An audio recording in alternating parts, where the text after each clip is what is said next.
జాతీయవాద జర్నలిజానికి అసలైన వేదిక నేషనలిస్ట్ హబ్ ని సబ్స్క్రైబ్ చేసుకోండి. నోటిఫికేషన్స్ కోసం బెల్ ఐకాన్ పై క్లిక్ చేయండి. అగ్ని 5 ఇది నిజానికి ఒక రకంగా భారతదేశ అమ్ముల పొదిలో ఇది ఒక చరిత్రాత్మకమైనటువంటి ఘట్టం. ఇది అగ్ని 5 లాంచ్ అనేది.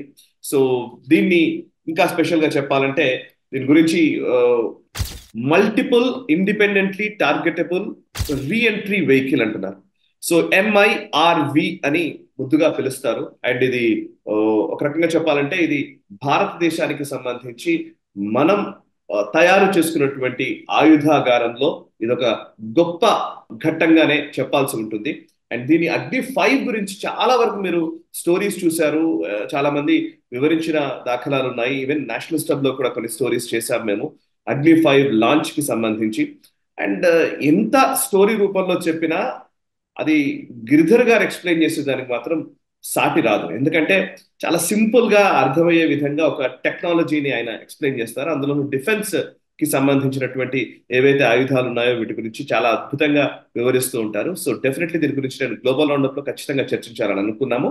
సో ఫస్ట్ గిరిధర్ జీ, అగ్ని 5 కి సంబంధించి ఇప్పుడు ఈ MIRV టెక్నాలజీ అంటున్నారు, దీని గురించి ఒకసారి వివరిస్తారు. అసలు దీని సరే అందరూ అగ్ని 5 లాంచ్ అయింది అని చెప్పడం వేరు, బట్ దీని ఇంపార్టెన్స్ తెలుసుకోవాలను. ఇది యాక్చువల్గా చూస్తే కనుక మనకు అగ్ని 5 గత ఆల్మోస్ట్ ఒక దశకంగా 10 సంవత్సరాలుగా మనం టెస్ట్ చేస్తున్నాం. మనం ఇన్ని టెస్ట్ లో కూడాను ఇండిపెండెంట్ గా ఒకటే వార్ హెడ్ వెళ్ళి కొట్టేటువంటి టెస్టే చాలా చేశాం మనం. ఈసారి multiple independently targetable reentry vehicle అంటే దాంట్లో బహుశా 9-10 వారెంట్స్ పెట్టచ్చు.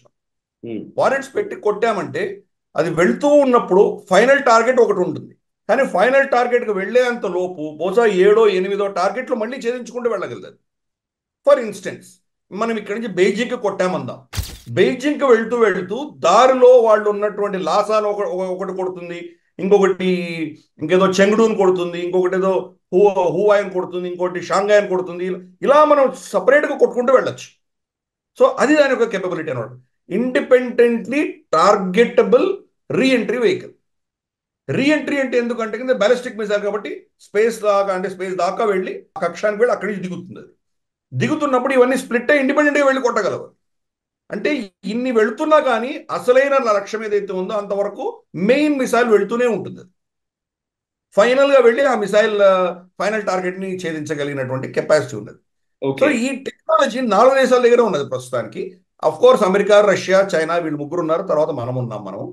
కాబట్టి ఇది రావడంతో మనం మన శత్రువులకి ఒక విధమైనటువంటి సందేశం పంపిస్తున్నాం. మనం వీఆర్ రెడీ, మీరు మా మీద టార్గెట్ చేస్తే కనుక దానికి మేము ఒకటే మిసైల్ తోటి ఇన్ని టార్గెట్ ఛేదించగలిగిన శక్తి మా దగ్గర ఉంది అని చెప్తున్నాం. రెండవది, మన సైంటిస్టులు ఏం చెప్తున్నారంటే ఇది 5500 కిలోమీటర్స్ దాకా వెళ్ళగలదు మన వాళ్ళు చెప్తున్నారు. కానీ చైనీస్ అనలిస్ట్స్ దీని కెపబిలిటీ చూసి, ఎందుకంటే ఈ టెస్ట్ చేసినప్పుడు Chinese spy ship Indian ocean ప్రాంతంలోనే మోహరింపు చేస్తూ దీన్ని అబ్జర్వ్ చేసింది. యాక్చువల్గా మనం కొట్టినటువంటి ట్రాజెక్టరీ, దాని స్పీడు, దాని కేపబిలిటీస్ ఇవన్నీ వాచ్ చేశారు వాళ్ళు గమనించారు. వాళ్ళు ఇచ్చిన అసెస్మెంట్ ప్రకారం బహుశా 8000 కిలోమీటర్ల దాకా కొట్టగలిగిన శక్తి దీనికి ఉన్నది అని వాళ్ళు చెప్తున్నారు. మనమేమో దాన్ని తక్కువ చూపించి 5500 అని చెప్తున్నాం. 5500 అంటే మన నార్త్ ఈస్ట్ ఈశాన్యం నుంచి కొట్టాలి. ఏ అరుణాచల్ ప్రదేశ్ నుంచో నాగాలాండ్ నుంచో కొడితే బహుశా మనం బెయిజింగ్ రీచ్ అవ్వచ్చు. కానీ నిజంగా 8000 కిలోమీటర్ల టార్గెట్ చైనా చెప్పినట్లే సత్యం అయితే కనుక కన్యాకుమారి నుంచి కొట్టచ్చు మనం, లేదా తిరువనంతపురం నుంచి కొట్టచ్చు. కాబట్టి చైనీస్ మొత్తం చైనా దేశం అంతా కూడాను మన అగ్ని 5 పరిధిలోకే వస్తుంది. దానివల్ల మనం వాళ్ళకు చాలా టఫ్ మెసేజ్ పంపిస్తున్నాం మనము. కాబట్టి ఇది ఒక స్ట్రాటజిక్గా మనకు బ్యాలిస్టిక్ టెక్నాలజీలో ఒక విధమైనటువంటి గ్రేడ్ దాటాం మనం, ఒక పై అంతస్తుకు వెళ్ళాం మనం, ఒక PhD స్థాయికి చేరుకున్నాం మనం. అఫ్ కోర్స్ అగ్ని 6 కూడా ఇంకా ఆల్రెడీ డెవలప్మెంట్ స్టేజెస్లో ఉన్నది. అది బహుశా 12,000 కిలోమీటర్ల దాకా కొట్టగలిగిన క్షమత దానికి ఉన్నది. అది ఇంకా సమయం పట్టచ్చు, 2-3 సంవత్సరాలు పట్టచ్చు. కానీ ఇప్పుడు మనకున్న శక్తితోటి మొత్తం చైనాని మనం ఎక్కడైనా రీచ్ అయ్యి కొట్టగలిగిన క్షమత మనకి ఈరోజు వచ్చేసింది. సో కాబట్టి చైనా ఆఫ్ కోర్స్ వాళ్ళ రియాక్షన్ దాని గురించి విపరీతంగానే ఉంటుంది. వాళ్ళు ఇమ్మీడియట్గా రియాక్ట్ అయ్యారు. దీనివల్ల శాంతి భంగం కలుగుతుందని, ఇద్దని ఏంటంటే వాళ్ళు ప్రగల్భాలు పలికారు.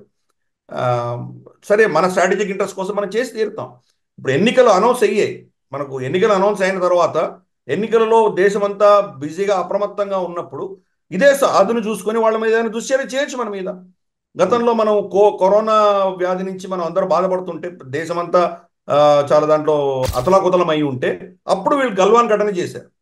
కాబట్టి ఇప్పుడు ఎన్నికల సమయంలో వీళ్ళు ఏమైనా మనకు చేయొచ్చు కదా. అందుకనే ముందస్తుగా వార్నింగ్ ఇచ్చాం, మనం వీఆర్ రెడీ అని చెప్తున్నాం వాళ్ళకి. అందుకని స్ట్రాటజిక్గా ఇది చాలా ఇంపార్టెంట్ టెస్టింగ్ ఇది. మనం మన డిఆర్డిఓ సైంటిస్ట్ని, ప్రభుత్వాన్ని ఈ అచీవ్మెంట్ దృష్ట్యా మనం వాళ్ళందరినీ కూడా అభినందించాలి. ఈ వీడియో మీకు నచ్చినట్టయితే లైక్ చేయండి, 10 మందికి షేర్ చేయండి. అలాగే కామెంట్ల రూపంలో మీ అభిప్రాయాలను మాతో పంచుకోండి. Nationalist hub group of channels ను సబ్స్క్రైబ్ చేసుకుని తెలుగునాట జాతీయవాద జర్నలిజాన్ని ప్రోత్సహించండి. ఈ వీడియో కింద ఉన్న బెల్ ఐకాన్ పై క్లిక్ చేయడం మర్చిపోవద్దు.